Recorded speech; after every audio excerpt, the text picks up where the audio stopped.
Courir, Jean Echenoz, votre nouveau roman aux éditions de Minuit, et de la même manière que Ravel, votre précédent ouvrage, n'était pas un livre de musique, celui-ci n'est pas un hommage à la seule course à pied, même si le héros en est évidemment Émile Zatopek.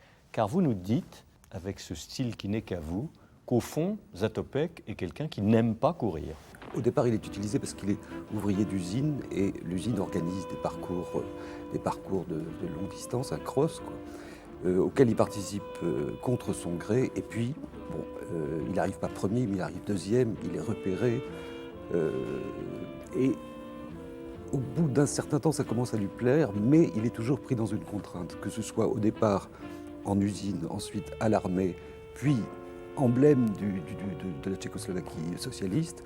Il est en permanence instrumentalisé, mais en même temps, c'est une passion pour lui. De toute façon, à partir du moment où il devient un athlète d'État, comme il y avait des ouvriers d'État, enfin une espèce de type des artistes d'État, à partir du moment où il est ce statut-là, il est, je crois, très surveillé, très encadré, et la seule libération possible, au fond, c'est courir, quoi. Mais c'est une espèce d'état d'ascèse, quoi.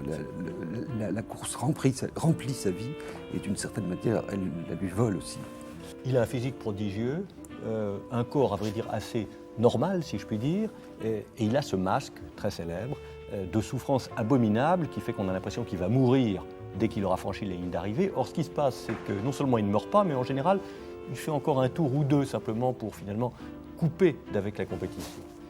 C'est un entraînement permanent. On m'a même dit, après que j'avais terminé le livre, ça j'aurais pu le mettre dedans, on m'a même dit que quand il était pendant ses repas à table, sous la table, il continuait à marteler le sol comme ça pour garder un rythme, même dans l'immobilité, quoi.